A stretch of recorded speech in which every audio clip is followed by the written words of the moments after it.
It's important that we stick to the time. And if we promise the khutbah will start at this time, start at that time.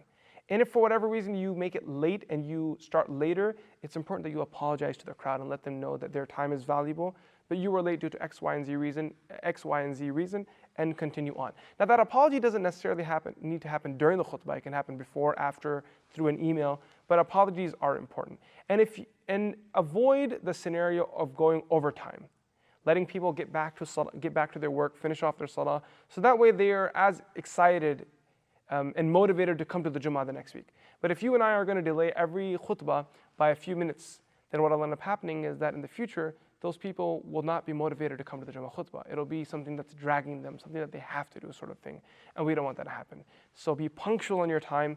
This is also a teaching of the Prophet ﷺ. This is the essence of salah, the essence of adhan. Be punctual of your time.